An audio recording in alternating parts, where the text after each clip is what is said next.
Getting lean under 15% body fat is really simple. And every man, especially over 40 when you got kids, should be under 15%. But most are not. And the reason is subconsciously you have accepted that it's not for you. You can't do it. Genetically, it's not possible. And I'm telling you, 11 years doing this, that is your biggest roadblock. It's not the external, it's the internal. Now, Brad Pitt in this photograph in Fight Club was 35 years old. He's only 5'11", and here he's about, from my research, 155 pounds. So he's not a big fella. This is below 10%. It might be 5 to 8%, which is extreme. But that's Hollywood, isn't it? The reason why this is so desired, around 10% to 15%, is because we recognize as animals that someone with low body fat, high muscle is metabolically healthy. That's it. And we live in 2026 where we have all the technology in the world, but yet most people still desire two things: health and wealth. The difference is you can fake wealth.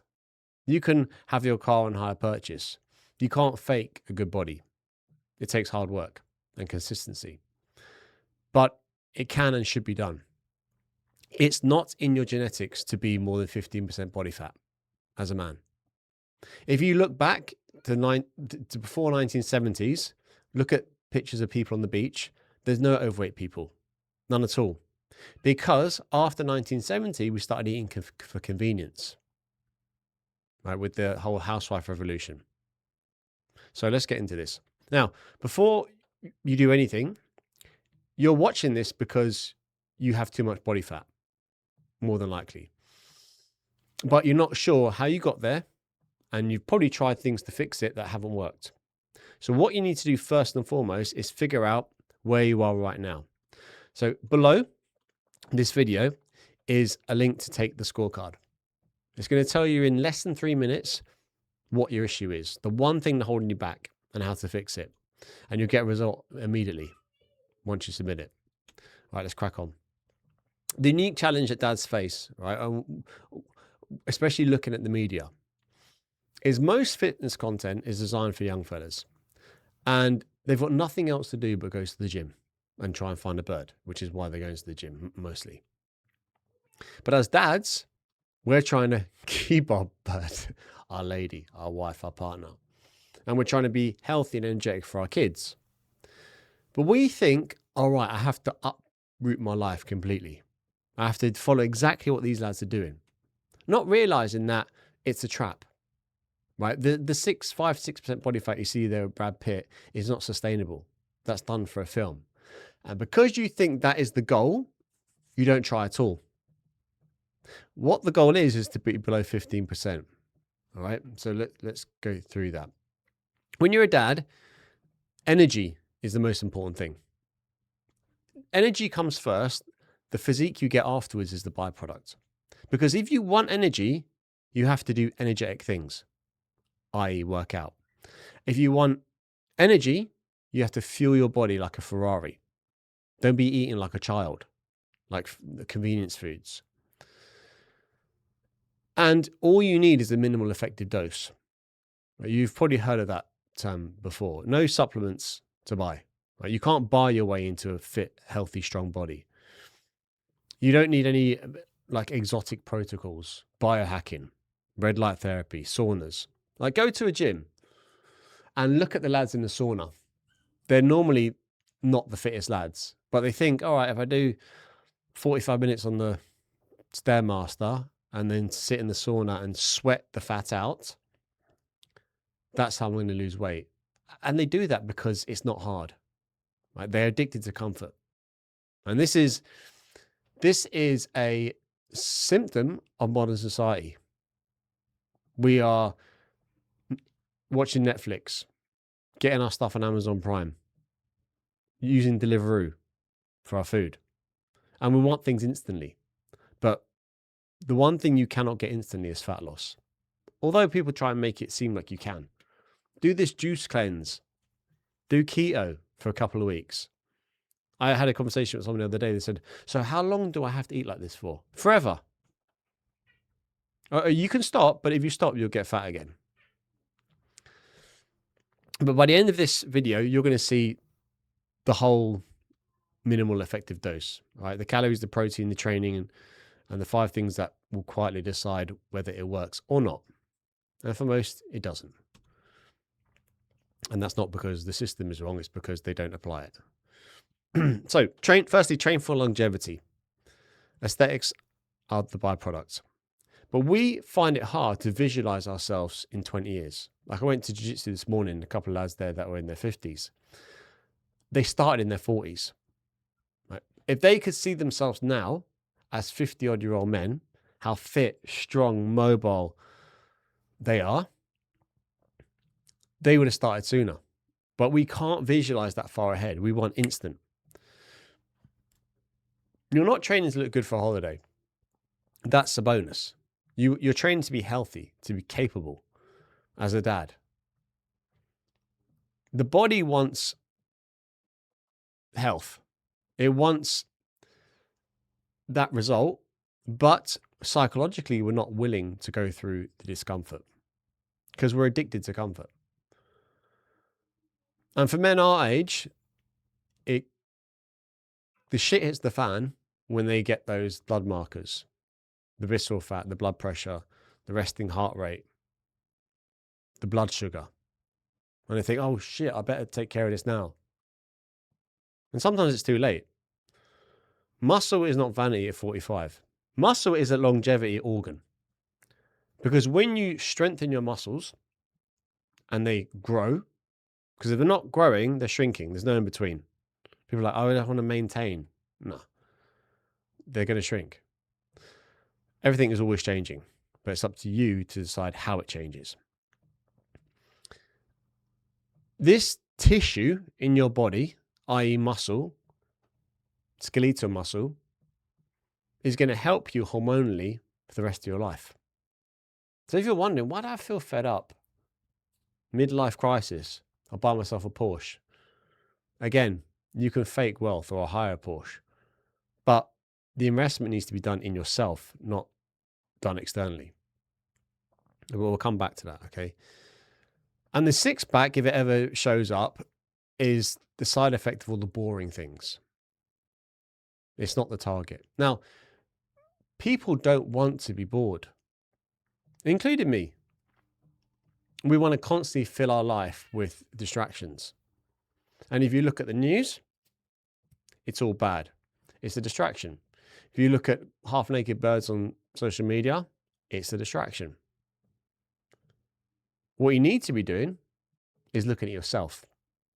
Look at yourself in the mirror and ask yourself, right, I'm 40, whatever age you are. Let's take stock of how I am right now. Right? And where is this headed? Because it's not going to get better if nothing changes. You can't train like a single lad who's got no commitments because they live in the gym. You can't have perfect diet. When people work with me, they always ask, all right, this is what I'm going to eat. Roughly, I have an idea. And by the way, steak, meat and potatoes. If most of your diet was meat and potatoes, the fat would fall off of you. But people want a variety. They want the snacks. They want to eat a bit of cake here and there. They get bored. So you have to decide, am I willing to eat meat and potatoes twice a day, every day? And if you do it right with the seasoning, like I just had baby potatoes chopped up, had a couple of burgers that they're like homemade burgers from my wife. And I put some paprika on them, I put some rosemary on them, and it was delicious. Took 10, 12 minutes to make. Done. But this is your staple. It's 80% of your diet, meat and potatoes. And then when it comes to family time, you know, okay, I can enjoy a little bit of variety. That's my 20%, ideally 10%. Because Otherwise, if you think, all right, I need to eat perfectly all the time, it's like a bottle of Coke that's been shaken. Right? Every day I'm really, really strict. And then the weekend comes, you open it and goes everywhere. You need to, on the dinners with your kids and your wife, let a bit of air out of the bottle. Release a little bit of the pressure valve. Because if you don't do that, it's all going to come undone, because psychologically you're seeing this as temporary. Now, although a small portion of your diet can be liberal, you have to remember that this is not a diet. This is nutrition. You are what you eat. And more importantly, you are what you digest. So are you eating food that agrees with your body? Because if you're going to the toilet more than 3 times a day, i.e. a poo, you're eating the wrong stuff. If you're going less than once a day, you're eating the wrong stuff. If your dog was sick, one of the signs would be what's their poo like. So you are what you eat, but more importantly, you are what you digest and what you defecate. The minimal effective dose is a medical idea, and anything past it is just side effects. For your body, it means training enough to create a stimulus, to create a response. Simple nutrition, meat and potatoes, and a small set of habits that are going to move the needle. For example, when you wake up in the morning, you either have a high protein breakfast or you don't have a breakfast. Your first meal of the day should be high protein, or you don't eat until it is. When you do, so the best ideal way to eat is wake up, have 30 grams of protein within 30 minutes of waking, followed by 30 minutes of walking. And you combine that with 3 strength training sessions a week, and the fat will fall off. Fat loss is not a mystery. You know what to do. You actually know, but you're not doing it. You have to eat fewer calories than you burn. It's basic thermodynamics. No food, no supplement, no biohacking protocol gets around that fact. And a modest deficit, because extremes don't work and temporary, of 300 to 500 calories below your maintenance is the range. Small enough to keep the energy and small enough, right? So you still got energy and you're still going to build that muscle. You don't need to weigh every gram either at the start, because that's not sustainable either. Now, if you find you're eating meat and potatoes 80% of the time, you're doing your strength training sessions, you're getting your walks in, and your weight is plateauing, then the scales need to come out. And people will say, oh, I've got this stubborn fat. There's no such thing as stubborn fat, just stubborn habits. Things you do that you don't even realize you do. And we lie to ourselves all the time. We say like, oh yeah, I ate this, that, and the other to our trainer, when really we don't count the birthday cake we had at work. We don't count the monster drink we had, or the empty calories that we're drinking. And even we think like, oh, well, I had an orange juice, that's healthy. Orange juice, apple juice, you might as well be drinking Coke. It doesn't have any fiber in it, so your body treats it the same way. Massive glucose spike, then a crash, then you want more sugary stuff. And people say like, oh, I don't eat any sweets, but I love chocolate. You know, you don't love chocolate, you love sugar. Because if you were to eat chocolate that had no sugar in it, it tastes like tar, like chalk. Right? Go and find a 99%, even a 70% dark chocolate bar, and most people won't even eat that. So it's not, you do have a sweet tooth. We're hardwired for that energy, but unfortunately it's everywhere. I mean, I just come back from London, and I'm in the airport, and I'm looking at, I was there for 3 hours before the flight, and I'm looking around me because I'm bored, and it's okay to be bored. And I just noticed, all right, I'm going to play a game here to look for the healthiest looking people. It was a struggle. And then I was like, right, I'm now playing another game. I look around and see the healthiest restaurants here. It was a struggle because carbohydrates are cheap to produce. They have a long shelf life. So everywhere you go is full of crappy carbs that make us fat. And we, even like getting on the flight, right? Before I sat down and managed to find a burrito place that was decent. And the guy getting on the flight, getting on the same flight as me, I could see, so he was like eating loads and you have desserts and he was having Coke and stuff.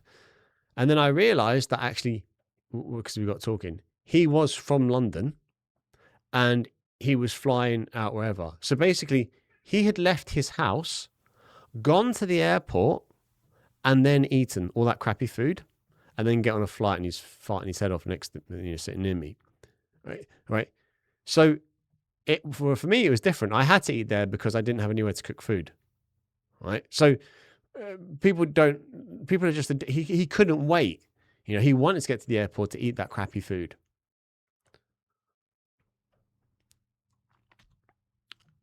Right. So anyway, longevity. As I mentioned, muscle is tissue. It is an organ. And once you nail one macronutrient for muscle, it's so simple. Protein. I don't mean protein bars. Again, in the airport, went into WH Smith because I was like, oh, I do feel like I've got a bit of a sweet tooth now.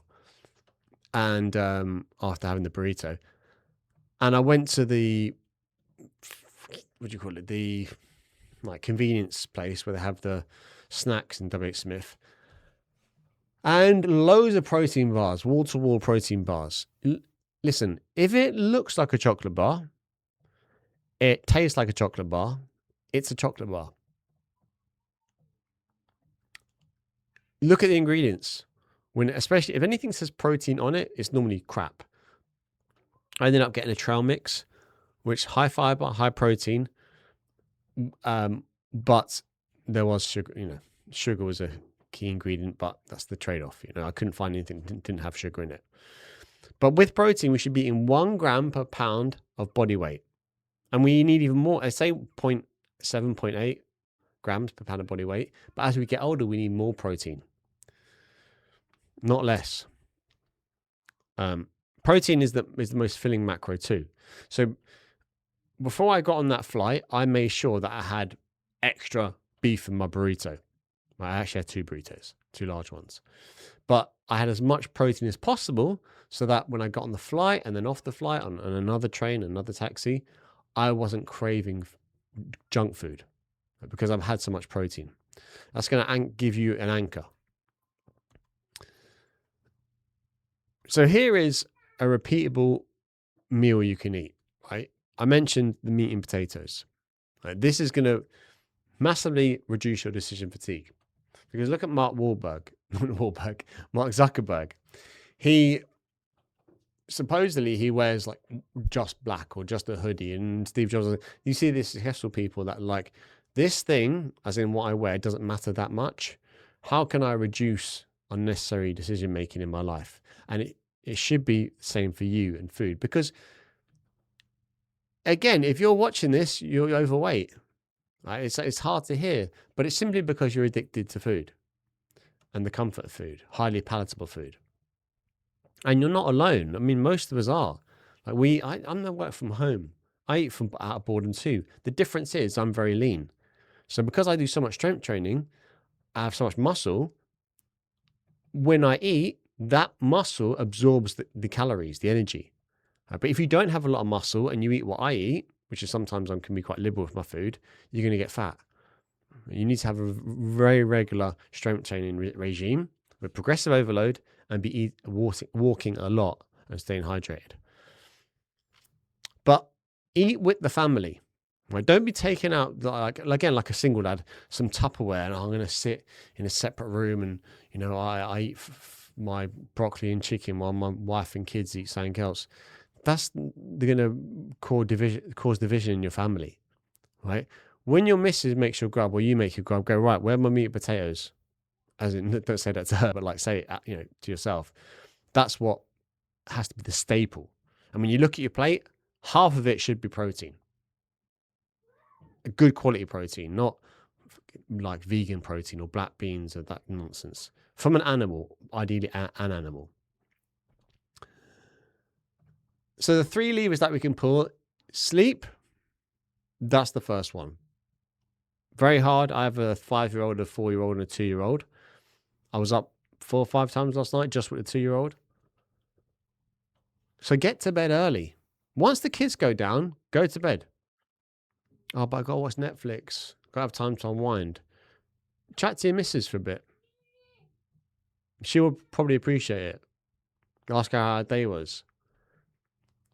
And I know what it's like when you feel like you're living in a tunnel of young kids. You want that escapism.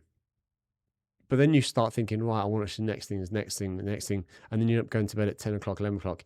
If you're going to bed past 10 o'clock, just turn this off now. You're never going to get lean. Because most people wake up at 7 o'clock. So let's say you're going to bed at 11 or 12, right? You could wake up, especially if a high achiever, you probably get up at 5 or 6, right? If you're not getting 7, 8 hours sleep, it's not going to happen because you'll be so tired that you'll need energy from somewhere, and that will come from junk food. So yeah, anyway, get your sleep in. You can have a coffee in the morning, right? I have a coffee myself, but make sure that you have time to recover, i.e. don't be drinking coffee in the afternoon because that has stays in your body at caffeine for about, what they call it, not an afterlife, anyway, for about 8 hours. Right? That's going to affect your sleep if you keep drinking your coffee. So the split should be, training-wise, your 6 essential movements is a horizontal pull, horizontal push, a squat, a hinge or a deadlift, a vertical pull, and a vertical press. Simple as that. Like 3 days a week, you do that and you'll develop a very strong, balanced body that's hard to injure. Think patterns instead of body parts. Like this whole thing of, oh, your chest and back, that's a young man's game. Right? We want good posture, no back pain, balanced body. You have to apply progressive overload. Because I have this conversation with lads that I work with, and they say, like, these are ones that not work with you one-to-one, but they're in the community. There's a free community, but you need to do the scorecard before you get access to that community. And they'll say, oh yeah, I lift weights at home. I've got like dumbbells and I do whatever. And they do the same thing every week. Same amount of weights, same amount of repetitions, same amount of sets. And they're not progressing. They're skinny fat. And they're wondering why. Because you need to be adding either a rep or so reps can stay the same, adding weight. That has to happen. You know the parable of the fable of the wrestler. I forget what his name is, but he carries the bull, and he'd been doing this since he's a child, right? And there was a baby bull, and as he's gotten older, the bull has gotten a bit larger and heavier, and therefore he's become stronger. But we often like to stick with what we know, and we don't want to increase the weight because we're comfortable. We don't be too uncomfortable. If you're not shaking like a shitting dog at the end of your workout, you're spinning your wheels. Muscle is longevity insurance. So you might have life insurance, or is it assurance? And that's fine. Well, I think most insurance is a bit of a scam, but the best insurance you can do for yourself is to start lifting weights. You're not going to look like a bodybuilder unless you want to take steroids. More muscle means better blood flow, better blood control of your sugar levels, stronger heart, denser bones as well. So we talk about osteoarthritis, osteoporosis, weakening of the bones. But if you don't expose them to load, things that are heavy, they're going to get weak. They get strengthened the same way muscles do. The 5 S's. Sleep is first. Stress is second. So protect your sleep. Get to bed early. You might set an alarm to wake up, but do you set a notification to go to bed? And when you're sleeping better, you can manage stress. I'm not saying get rid of stress, because stress is good. It gives us a kick up the hole to get things done. But if we're not sleeping enough, we become overwhelmed. After sleep and stress, you've got steps. And look at bodybuilders. Their job is to become as lean as possible. They get paid for that. Notice when you go to a gym, they do the weights first and the treadmill second. On the treadmill, they're walking at a conversational pace, around 30 minutes. So they use most of the energy for the weight lifting because they want to build that muscle. And then once they've done that, they go on the treadmill, walk, and that helps to move the fat, get it out of their body. Obviously not immediately, but that process begins. This fourth S, which is a bit of a tenuous or a stretch, is sips, drinking water. And I don't mean regular old tap water. I mean water with electrolytes, or it's just simply sea salt. Because if you're not adding sea salt to your water, you're just going to piss it out. And the last one is sunlight. I do not wear sun cream. I haven't worn sun cream since I've been 18. My first lads holiday, 17. Because when you get sun cream in your eyes, you realize what is in this stuff. Your body, especially if you live in Ireland or Northern Hemisphere countries, or just very northern, or could be also very southern. But anyway, you need that exposure to the sun. And vitamin D, lack of it, is a huge problem. Because vitamin D gets converted into hormone D.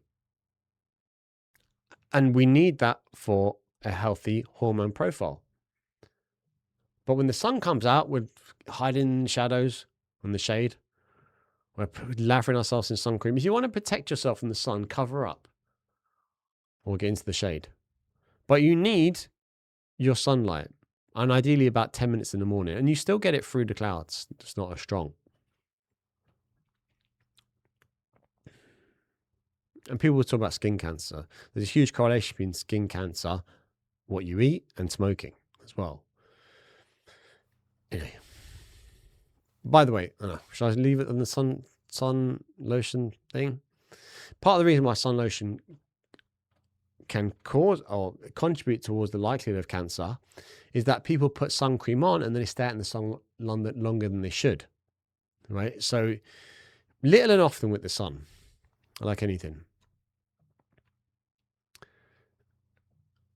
Make sure you have a cycle or a time period that's easily measurable. So if you say, right, I'm going to just start working out. I'm going to start on Monday. Well, so and then when are you going to stop? They're like, no, this is what I'm going to do now. Like I said earlier, okay, you're going to do it forever, but that forever needs to be broken up into micro cycles. The 12 weeks is a good arc, right, for consistent 3 months habits. You use week 1 to week 4 as your foundation. And you're not chasing fat loss then. This is simply, I was just saying to my sister today, go to the gym, get in the habit of doing it, learn the movement patterns that I mentioned earlier, the 6 of them. When your nervous system is used to that after 4 weeks, it then wants to go because you've built that habit of just going. Then weeks 5 to 8 is when things can start to accelerate a little bit. Like your lifts, your weights start to go up, and the fat will start to shift a little bit. And you might need to nudge your calories down a touch or do. And that's a good sign. And then finally, the third phase, weeks 9 to 12, you start to dial it in. So by now, it's less of a program and it's just how you eat, how you train, how you live. And that's the whole point. And a pound or 2 a week of fat loss adds up. Incremental changes. And because it's simple, you just keep going because it doesn't require much cognitive effort. You're like, oh, this is something I do know, like brushing. Like when you brush your teeth, you don't think about up, down, left, right, lower teeth, upper teeth. You just do it. You could be chatting while you're doing it because you've done it for so long. Knowing versus doing. If more knowledge was the answer, we'd all be billionaires with six packs. Because we've got Google now, we've got AI. We can find anything we need to. But we have that knowledge, but we don't take the action. So this is the final point I'm going to make. So I gave you the entire system. The calories, the protein, 3 days of training, progressive overloads, and the 5 S's. But most fellas watching this, and hopefully not you, but maybe including you, you'll nod along. You'll feel good. Oh yeah, I've done something now. I've watched a video. But it's a bit like buying the workout gear. You've done nothing, really. You've thought about the thing, you've read about the thing, you've heard about the thing, but you haven't done the thing. And 12 weeks from now, you'll be exactly where you are right now. The gap is never more information. The gap is doing it on the bad weeks, the bad days, when you were up low last night like I was. Your standards are the decision, right? Not a feeling. You don't need motivation. You need a few non-negotiables. You don't need a ceiling. You need a floor. Wake up in the morning. If I don't have time for breakfast, right? If there's only an option of like cereal or granola or porridge, I don't eat that. 30 grams of protein within 30 minutes of walking, followed by 30 grams of protein, 30 minutes within waking, followed by 30 minutes of walking. You get to the gym. In the first 1 to 4 weeks, you do the movement patterns. You slowly progress after that, adding weight to the bar, to the dumbbells. You dial down the calories a little bit. And then, at the final stretch, it starts to become a habit. You look forward to going to the gym.